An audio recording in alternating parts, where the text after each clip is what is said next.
Welcome to Your Personal Power Pod, a podcast about aligning yourself with the life you want.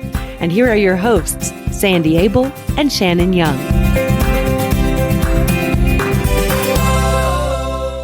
Shannon, it's a beautiful day outside. Have you been outside today? I have been doing yard work. It is my first yard work day of the season. Woohoo! Spring is here. Yes, isn't it wonderful? I just love it when the sun is out. It just makes me happy. And it's great. You can get out in the yard. And I was out in the yard. Yay! Summer's coming.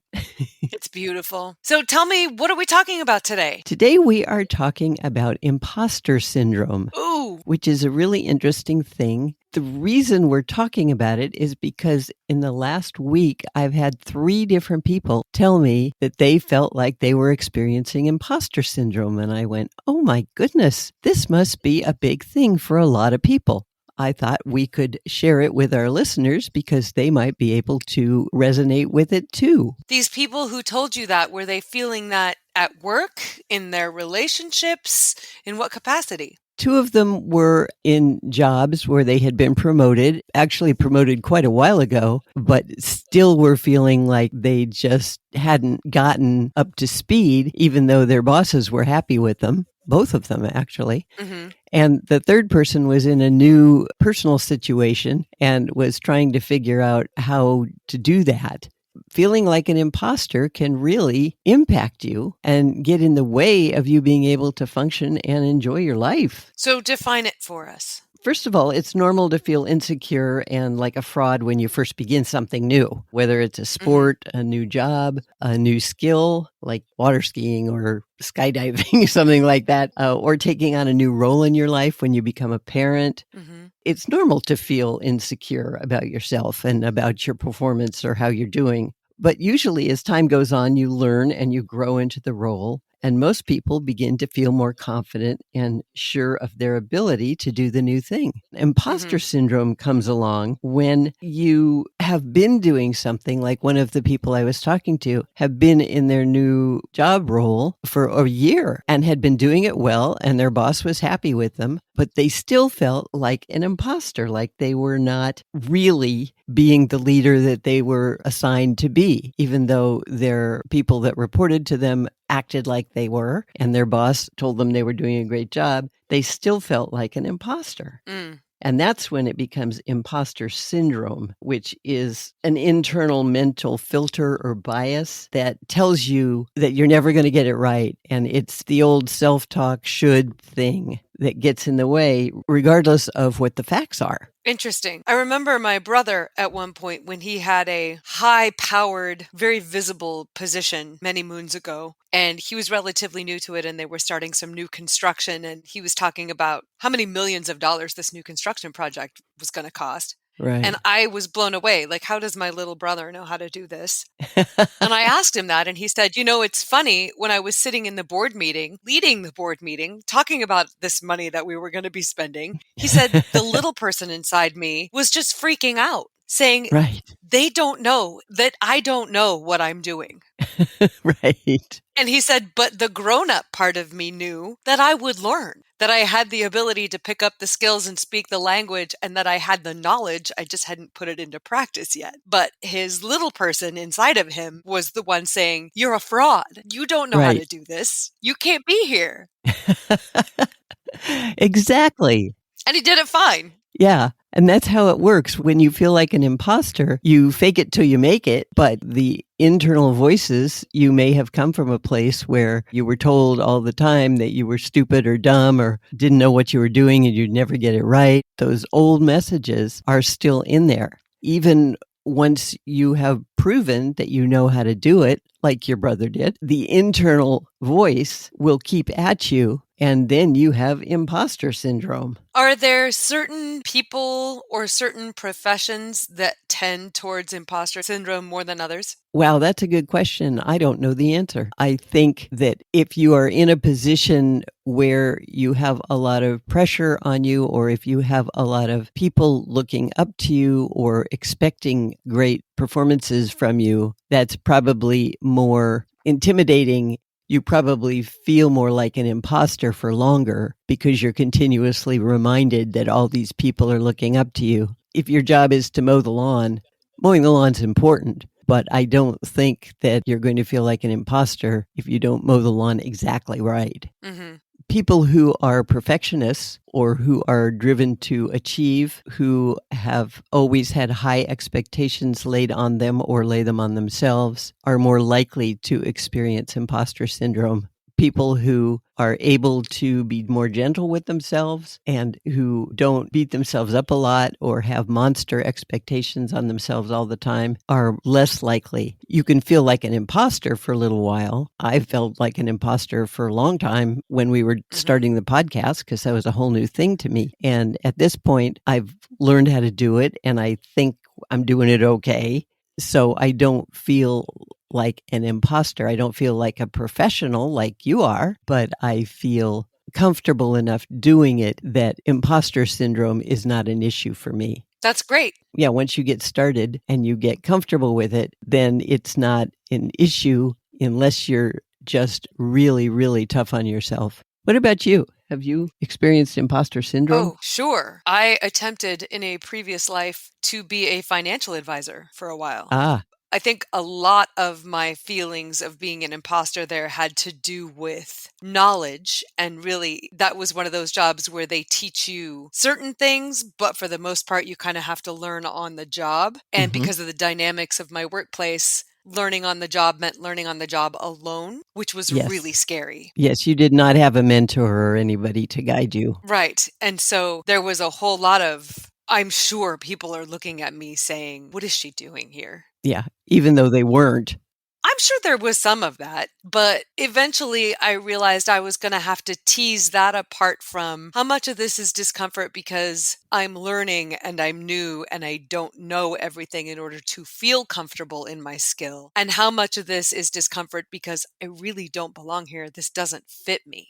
Mm-hmm. And once I got to that point, getting out of it was easier. And I kind of was an imposter for a while. Mm-hmm. I think there's definitely some of those feelings that can crop up, feeling like a fraud, questioning your worth in whatever role you're having trouble with when maybe it's not where you're supposed to be. Being able to look at it is key. Absolutely. And you have to, just like you did, take a good look at it and say, does this fit who I am? Why am I doing this? Once you realized that it didn't fit you, then you got out of it, which is brilliant. Thank you. They were going to fire me eventually, so it was also the right thing to do.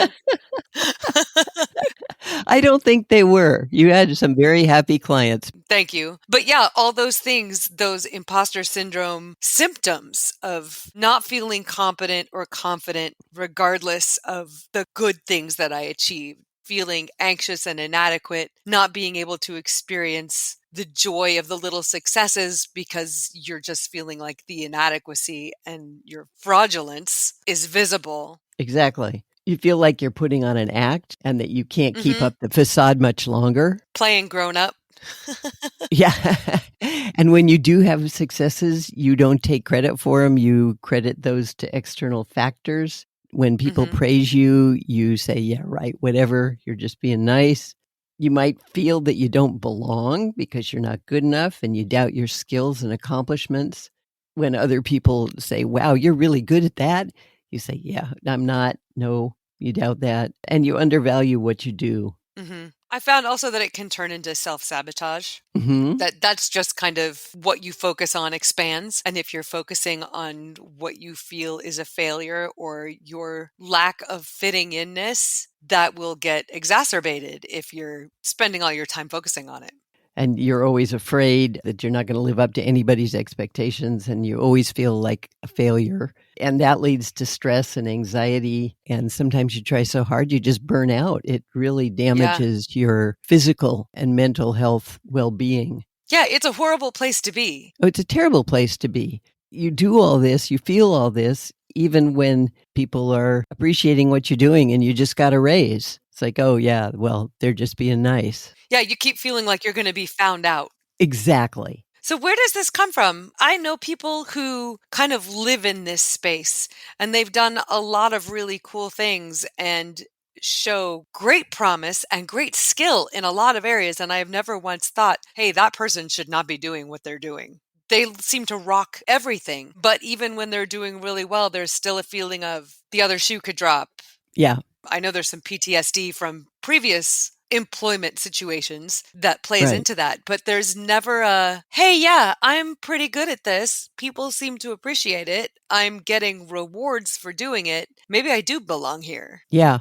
If you grew up in a family where your parents or other family members put an overly strong emphasis on achievement and they were extra critical, and if you're, brought home an A and they say, why wasn't it an A plus? No matter how well you did, it was never good enough. You probably internalized a lot of that and do it to yourself. Yeah. It can come from your social group too, or just the apparent expectations of society. Right. If you come from a high achieving group, acceptance in that group is based on accomplishment.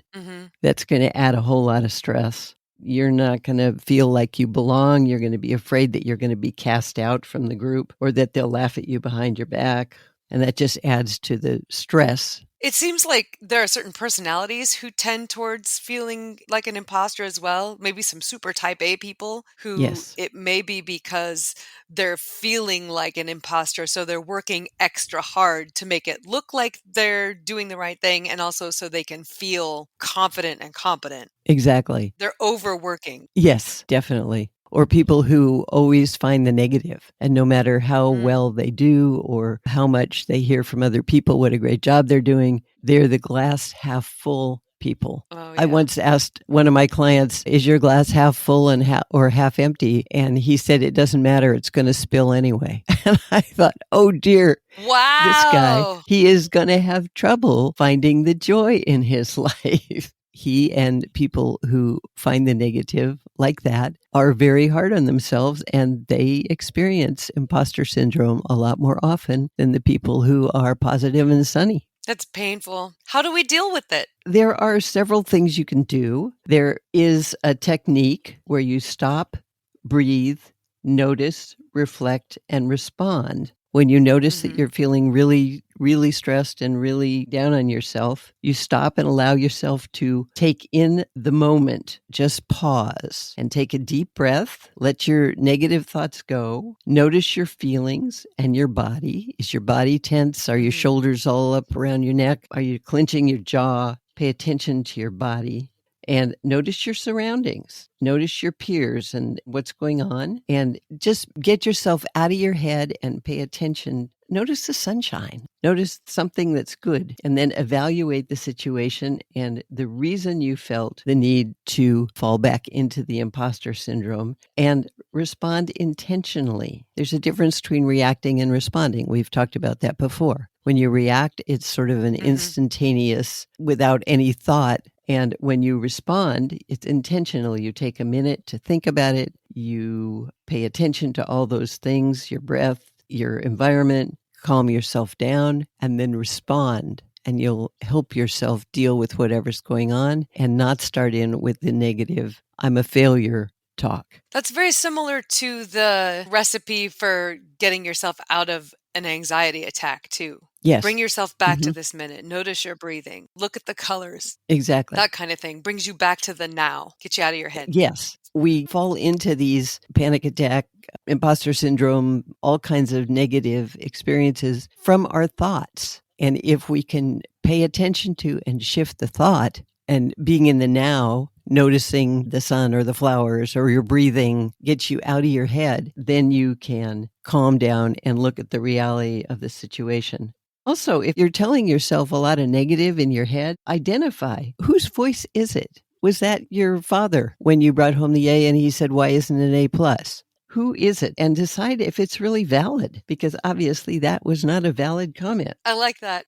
Yeah. You also need to look at the evidence to gain perspective. There's something you can do. You make a 2-column list. On one side, you put evidence that I am inadequate. And on the other side, you put evidence that I am competent. And then write down the reality, not your perception of the things that show you are competent or you are not. And I'll bet you that your competent list is a whole lot longer. Even the fact that you are stepping up in a new position, you have the courage to be in a new position, that shows you're competent. And the fact that you're willing to deal with feeling like an imposter, There are so many things. I found it also really helpful to take a look at my values because sometimes where I'm feeling like I'm failing helps me figure out what matters to me. And I learned a Mhm. lot from a painful situation with some work stuff years back that just helped me realize how important it is to me to feel at the top of my game in my job. Mhm. I don't like going to work when there are like questions. Are people feeling like I'm reliable?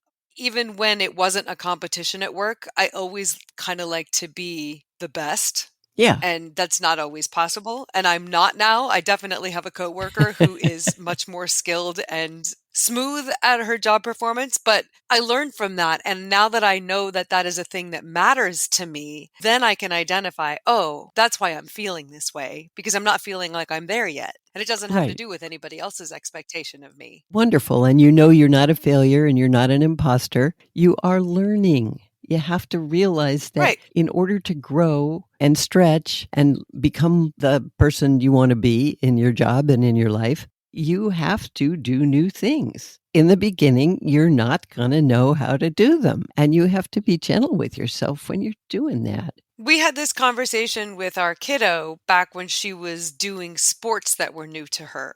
She would get started, and the second it got hard or that they had a loss in some of her games, she wanted to quit. And we would say, you got to stop thinking about it like that. Like, this is all a learning process. You can't be thinking about how hard it is right now because in 3 weeks, it's not going to be hard anymore. You're going to know what you're doing. You just don't know how to respond yet. So stop thinking about it and just absorb and do. Right. And get out of your head. Perfect. And if you're scared of stuff, write it down and let it go. Because holding on to those things just makes them bigger. It's important to be kind to yourself and practice self-compassion. You don't beat yourself up for feeling like a fraud or for not getting everything perfect. You have to give yourself credit for the fact that you're even learning something new and how far you've come, because you've really come farther than you think you have.